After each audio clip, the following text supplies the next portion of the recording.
I'm Hazel Coleman, 30 years old, and I thought I'd finally made it. After 5 years of grinding as a data analyst eating instant noodles to save every dime, I bought my first home in Salem, Oregon. I can still feel the keys in my hand, the pride swelling in my chest as I unlocked the door to my house.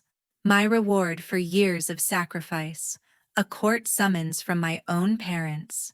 They dragged me to court claiming I betrayed them by buying a home without their permission. Their permission.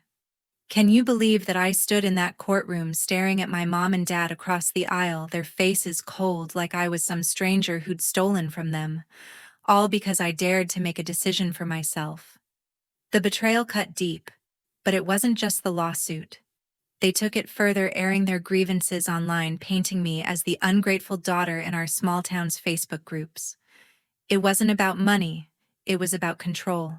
They'd spent my whole life dictating my every move, and this was their way of pulling me back in. I wasn't going to let them win. I fought back not just for my house, but for my freedom. Want to know how it all went down? Stick around, because this story gets wild. If you've ever felt trapped by family expectations, drop a comment about it below. Where are you watching from? Hit that like button and subscribe to follow this insane journey to tell you how this started. Let me take you back to my childhood in Salem. Growing up in Salem, Oregon, in a middle-class family, my life was ruled by my parents, Patricia Kent and Donald Kent. Everything, every birthday dollar, every new pair of shoes had to be approved under their mantra of family consensus. It wasn't about sharing, it was about control. I remember this one time when I was little, I got a book for my birthday, a beautiful hardcover about space exploration. I'd spend hours flipping through it, dreaming of stars. But one day my mom Patricia snatched it off my shelf. "This isn't suitable for the family's values," she said, her voice sharp like I'd committed some crime. I begged her to give it back, tears streaming down my face, but she just locked it away in her office.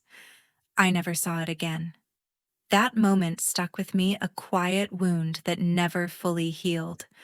My older brother, Christopher Kent, who I just called Chris, had it worse. A few years older than me, he was always pushing back. He'd argue with Dad Donald over every little thing: why he couldn't buy a skateboard, why his allowance vanished into their family account. Those fights were loud, dishes clattering in the kitchen as voices rose. "You're part of this family," Christopher Mom would yell. Chris would storm off, slamming doors. By the time he finished high school, he'd had enough.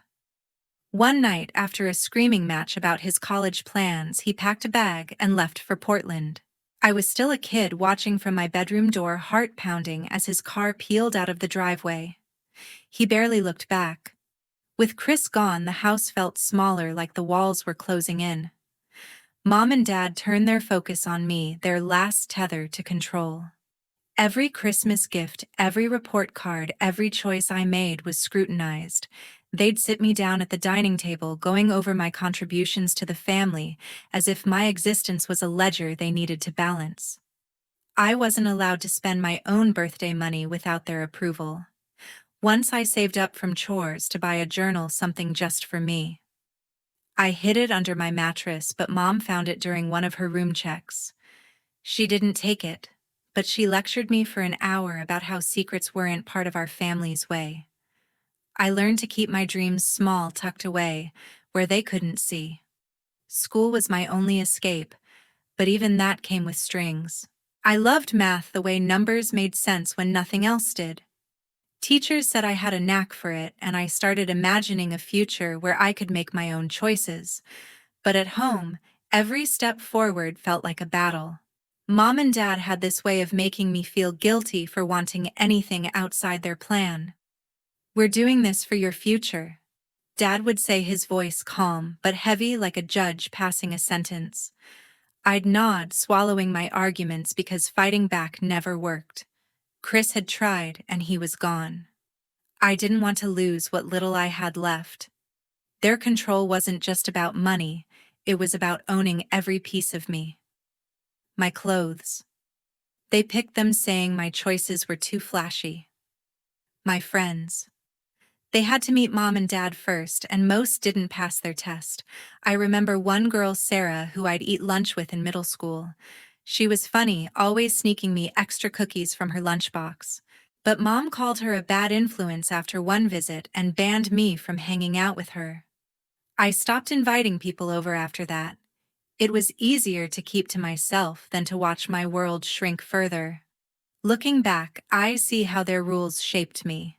I became cautious, always second-guessing myself, afraid to step out of line.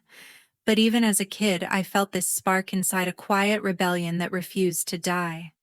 I'd lie awake at night, staring at the ceiling, promising myself that one day I'd break free. Chris had shown me it was possible to walk away, even if it cost him everything. I just needed to find my own way out.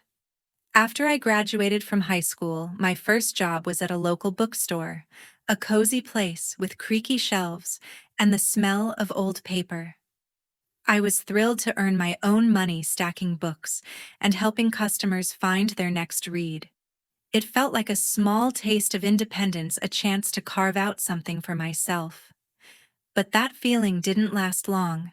Mom and Dad, Patricia and Donald, had other plans.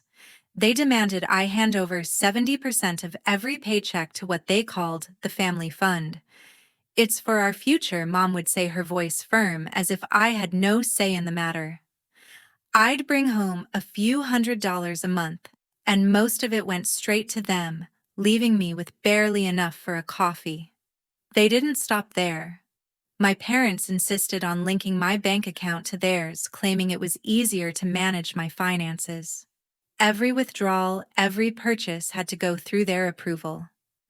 I once bought a new pair of sneakers with my own money, only to face an hour-long lecture from Dad about irresponsible spending. He sat me down at the kitchen table, scrolling through my bank statement on his laptop, pointing out every transaction like I was a child caught stealing cookies. "Why do you need these?" he asked, holding up the receipt I'd foolishly left on the counter. I mumbled some excuse, my face burning, knowing no answer would satisfy him. It wasn't about the money, it was about keeping me under their thumb. When it came time to apply for college, I saw a chance to escape. I'd spent hours researching schools, dreaming of studying data analysis at a university in Seattle or California, somewhere far from Salem's suffocating grip. I'd lie on my bed flipping through brochures, imagining a life where I could make my own choices. But when I showed Mom the applications, her face tightened. "Out-of-state schools are too expensive," she said, tossing the papers aside. "You'll go to the community college here. It's practical." I tried to argue, my voice shaking, explaining that I'd applied for scholarships, that I could make it work. Dad cut me off. "We're not wasting family resources on your whims," he said, his tone final. I felt my dreams shrink, folded away like those brochures now crumpled in the trash. I ended up at the local community college studying math and computer science, subjects I loved but felt tainted by their control. Every semester they reviewed my course schedule, questioning why I needed certain classes. Why not something more practical, like accounting? Mom would ask, her pen tapping the table as she scrutinized my choices. I'd bite my lip, nodding, because arguing only made things worse. They paid for my tuition, but it came with strings. Every grade, every decision was theirs to judge. I felt like a puppet, my strings pulled tighter with every passing year. Meanwhile, my brother Chris was gone. After his blowout fight with our parents, he'd left Salem for Portland right after his own high school graduation. I hadn't heard from him since, not a single call or letter. His absence left a hole in our house, a silent reminder of what happened when you defied Mom and Dad. I missed him, but I also envied him. He'd escaped, even if it meant cutting ties completely. I was left to face their scrutiny alone, their expectations pressing down like a weight I couldn't shake. Once I tried asking Mom why Chris left, hoping for some insight. She snapped, "He was selfish. Don't be like him." The conversation ended there. and I never brought it up again. The bookstore job became my lifeline, the one place where I felt a sliver of control. I'd slip a few dollars from my tips into a hidden envelope tucked inside a hollowed-out novel on the store's back shelf. It wasn't much, maybe $20 a month, but it was mine. I'd dream about saving enough to move out to start a life where I didn't have to justify every penny. But even that small act of rebellion felt risky. If Mom or Dad found out, I knew they'd see it as betrayal, another reason to tighten their grip. Looking back, those years taught me something critical. My parents' control wasn't just about money, it was about erasing my ability to choose. Every paycheck I handed over, every dream I buried, chipped away at who I was. But that spark of defiance, the one I'd felt as a kid, was still there. I didn't know how I'd break free, but I knew I had to try. Working at the bookstore, hiding those few dollars, was my first step towards something bigger. A few years later, I took my boldest step yet. I'd just graduated from community college with a degree in computer science, landing a job as a data analyst at a small tech firm in Salem, Oregon. For the first time, I was earning a real salary, $60,000 a year, enough to dream bigger than hidden envelopes in bookstores. I decided to rent my own apartment, a modest one-bedroom in a quiet part of town. Signing the lease felt like a rebellion, my signature a declaration that I could make choices without Mom and Dad's approval.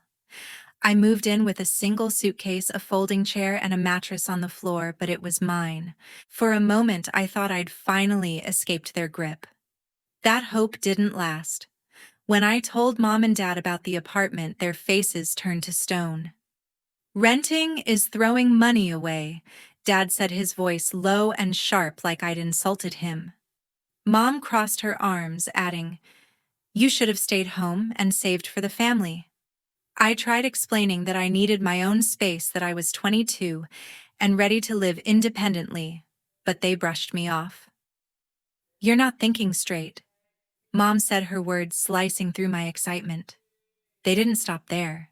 They insisted on helping with my mail, claiming it was easier if they collected it at their house. I'd find my bank statements, already opened my bills marked with their notes. Once I got a credit card offer in the mail, and Dad called me that same night, demanding to know why I'd even consider applying for it without their input. Their control felt suffocating, but I didn't see how deep it ran until I met up with my friend, Sean Murphy. I'd known Sean since high school, a guy who always had a quick laugh and a knack for cutting through nonsense. We grabbed coffee one afternoon, and I vented about my parents' reaction to the apartment. Sean leaned back, sipping his latte, and said, "Hazel, that's not normal. Parents don't get to control your mail or your life at this age. You're not their property." His words hit like a lightning bolt. I'd always thought their rules were just how families worked, but Sean's blunt honesty made me question everything. He told me about his own move to an apartment, how his parents cheered him on, not tore him down. For the first time, I saw my parents' behavior for what it was: not love, but manipulation. That conversation with Sean was a turning point, the moment I realized I had to break free. I started small, but deliberate. My first move was opening a new bank account, one Mom and Dad couldn't touch. I went to a local credit union, hands shaking as I filled out the paperwork. I'd been conditioned to feel guilty for keeping anything from them, but I pushed through, transferring my savings, every penny I'd managed to keep from my bookstore days and my new job. When Dad noticed my paycheck wasn't going into the old joint account, he called me furious. "What are you hiding from us?" he demanded, his voice booming through the phone. I stammered, trying to explain it was just practical, but he cut me off. "This is a betrayal of the family," he said, and hung up. Mom followed up with a text, cold and pointed. "We raised you better than this." I sat on my bare apartment floor, staring at my phone, my stomach twisting with guilt and defiance. Their reaction only hardened my resolve. I stopped forwarding my mail to their house, setting up a P.O. box instead. It was a small victory, but it felt huge. My first real step toward cutting their strings. Mom showed up at my apartment unannounced one day, holding a stack of my redirected mail. "You're making this harder than it needs to be," she said, her eyes narrowing as she handed me the envelopes. I took them without a word, my heart racing, but I didn't back down. I started redirecting every piece of my life bill subscriptions, even junk mail, to my new address. Each step felt like reclaiming a piece of myself. Still, their disapproval hung over me like a shadow. They'd call asking why I wasn't visiting more, why I was pulling away. Every conversation was a minefield, their questions laced with judgment. I'd lie awake in my apartment wondering if I was wrong to want this freedom. But Sean's words echoed in my mind, reminding me that my life wasn't theirs to control. I began to see a future where I could make my own choices, where my dreams didn't need their permission. That vision kept me going even as their voices tried to pull me back. For 5 years, I'd been squirreling away every spare dollar from my data analyst job, living on instant noodles and secondhand furniture to save for something monumental. I didn't tell Mom or Dad, knowing they'd try to stop me. At 27, I bought a small house in the quiet suburbs of Salem, Oregon, a 2-bedroom fixer-upper with a tiny backyard. The day I signed the papers, my hands shook, not from fear but from a rush of freedom. I walked through the empty rooms, imagining a life where I called the shots. I'd done this on my own, no family consensus required. To celebrate, I decided to invite Mom and Dad for dinner, hoping to share my pride, maybe even bridge the gap between us. The evening started innocently enough. I cooked spaghetti, set the table with mismatched plates, and waited for them to arrive. When they walked in, Mom scanned the house, her lips pursed while Dad's eyes darted to every corner like he was auditing the place. I took a deep breath and said, "I bought this house. It's mine." For a moment there was silence, heavy and thick. Then Mom's face twisted. "You did what?" She snapped, her voice sharp enough to cut glass. Dad slammed his hand on the table, making the plates rattle. "You didn't ask us," he said, his tone low and accusing. "This is a family decision." I tried to explain that I'd saved for years, that it was my money, my choice, but they weren't listening. "You've gone behind our backs," Mom said, her eyes blazing. I stood there stunned as my moment of triumph crumbled. It got worse. Dad pulled out a thick manila folder from his bag labeled Family Records. He opened it, revealing pages of spreadsheets, every gift, every allowance, every cent they'd ever spent on me, from diapers to college tuition. "This is what we've done for you," he said, jabbing a finger at the numbers.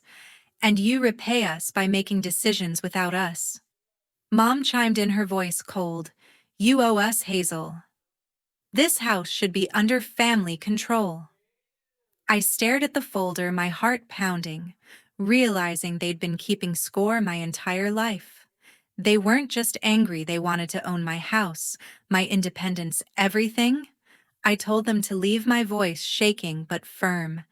They stormed out, Mom muttering about my selfishness, Dad clutching his precious folder.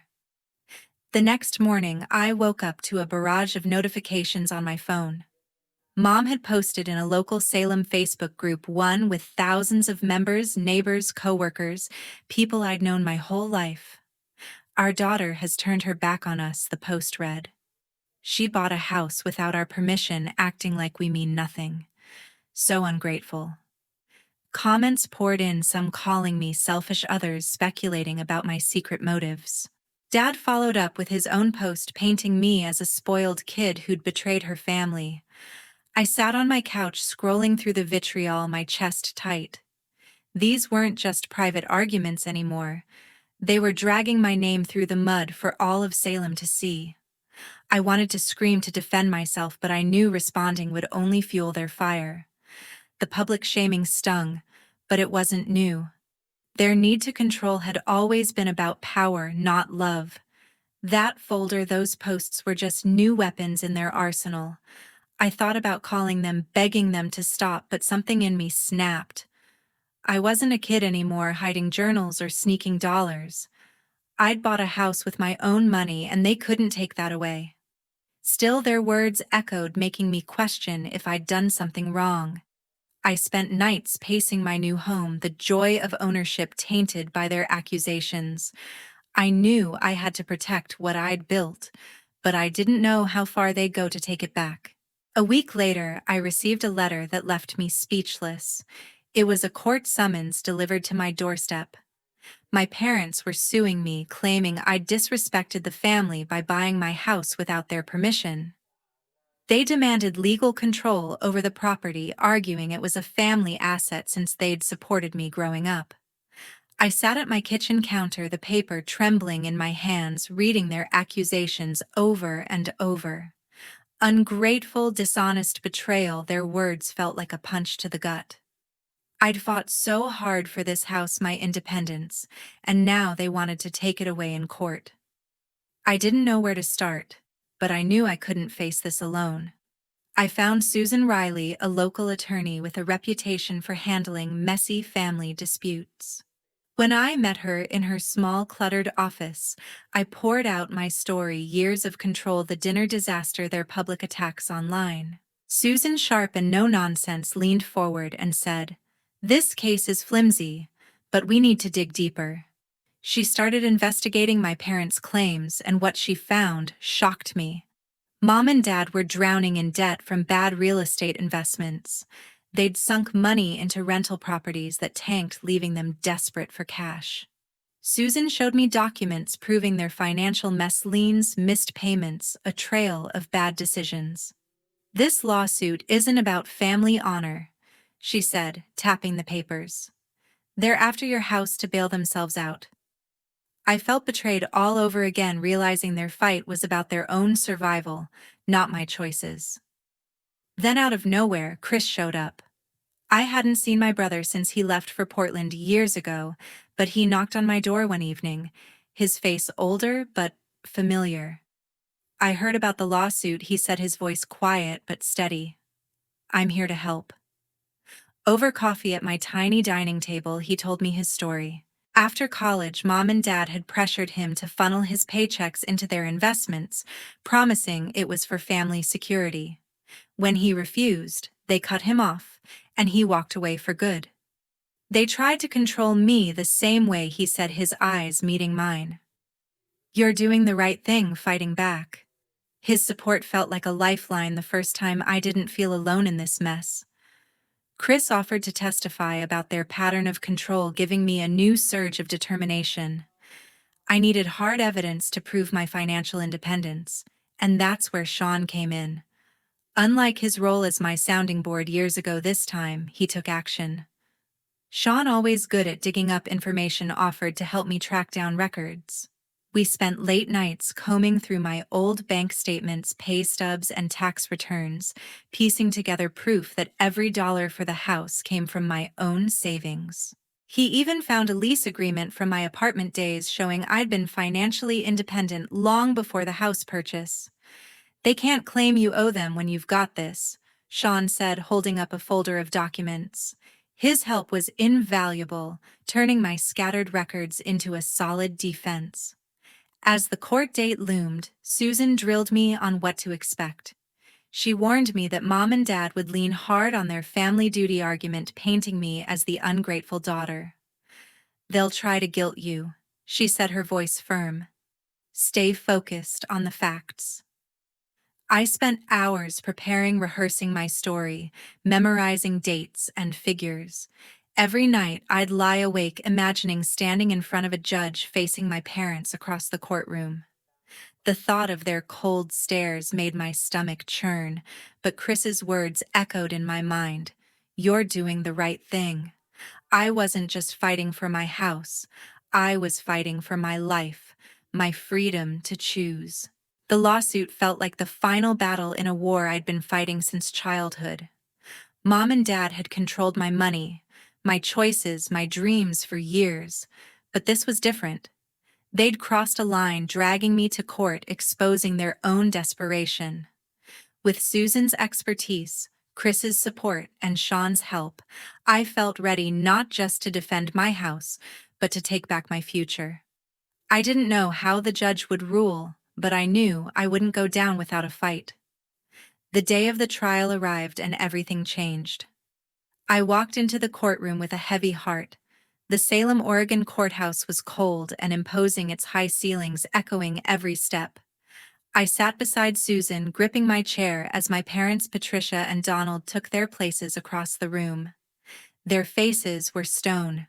Mom's eyes fixed on me with a mix of anger and disappointment, Dad clutching his familiar manila folder.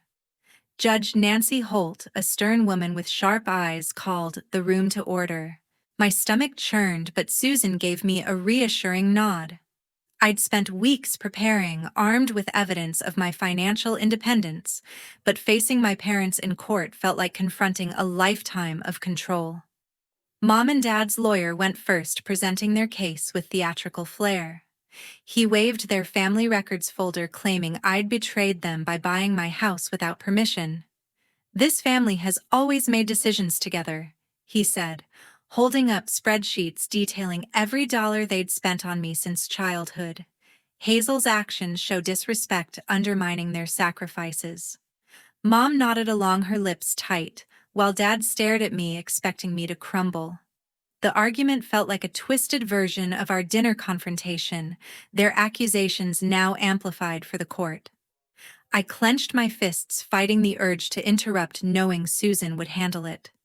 When it was our turn, Susan stood calm and precise. She dismantled their case with surgical efficiency. "This folder proves nothing," she said, holding it up.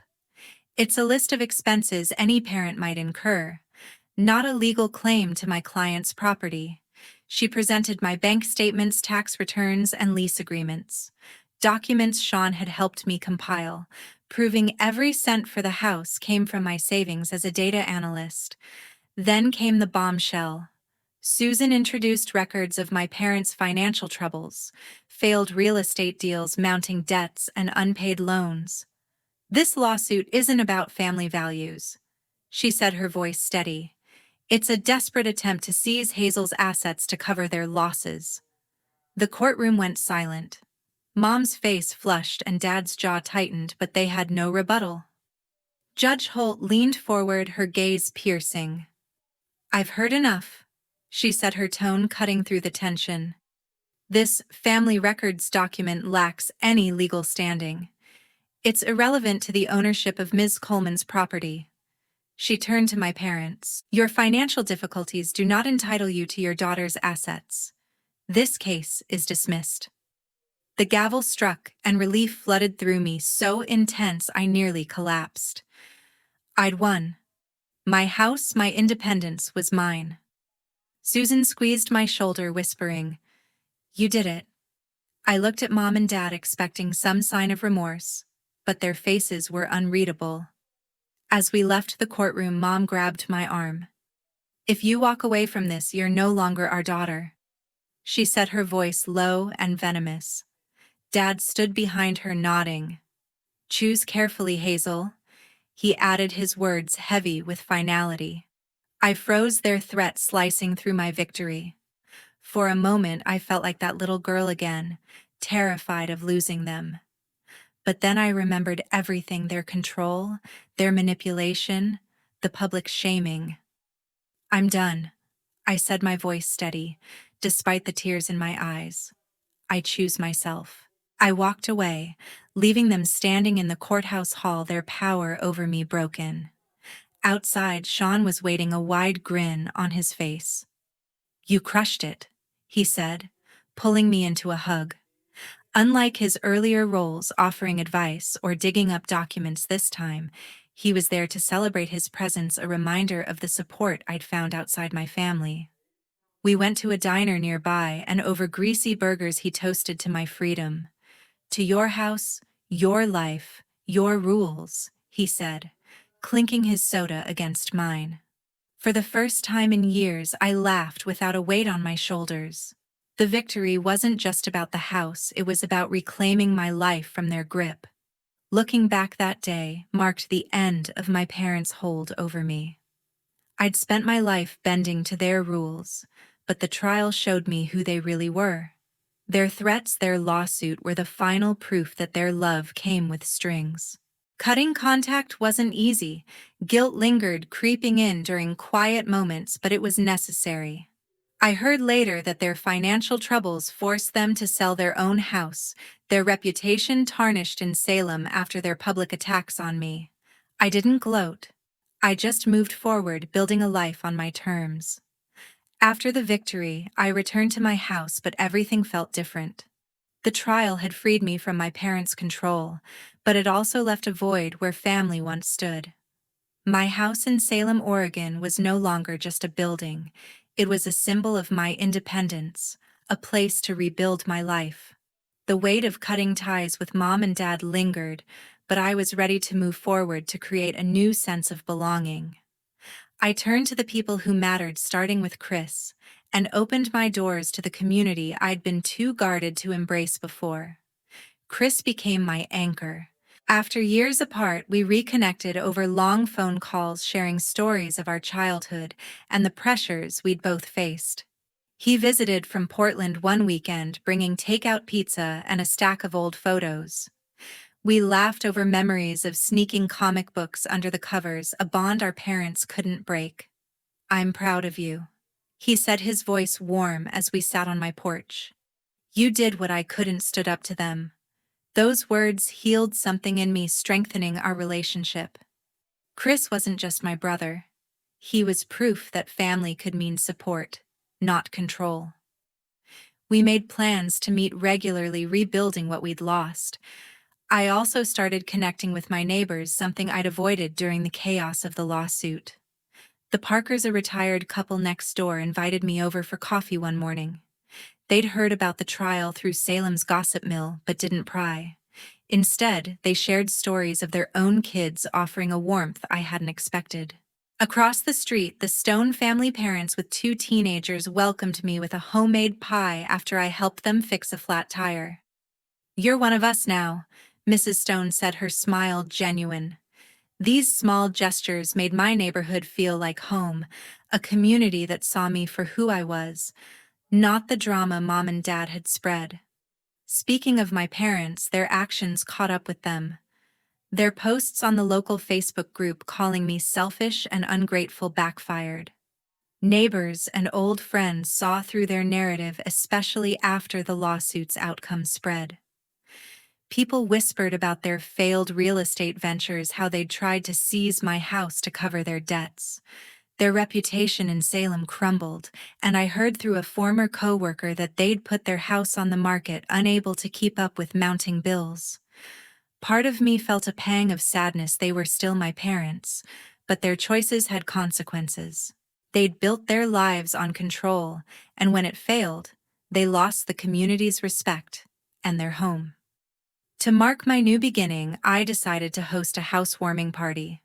I spent days cleaning my fixer-upper, hanging string lights in the backyard and setting out folding tables with snacks. Chris came bringing a playlist of our favorite songs. The Parkers brought a casserole, and the Stones showed up with their kids, who ran around the yard with boundless energy. Other neighbors joined, their faces familiar from months of small talk. As the sun set, I stood on my porch, looking at the crowd, laughing and chatting. "This is my home," I said, raising a glass, my voice steady. "Thank you for being here." The cheers that followed felt like a seal on my independence, a moment of triumph after years of struggle. The party wasn't just about the house, it was about claiming my life surrounded by people who valued me for me. Looking back, the journey taught me a hard lesson: setting boundaries is painful but necessary. Growing up, I thought family meant obeying without question, but my parents' control over my money, my choices, my dreams showed me otherwise. Cutting them off wasn't about revenge, it was about protecting my peace. I learned that family isn't just blood, it's the people who lift you up, like Chris, the Parkers, and the Stones.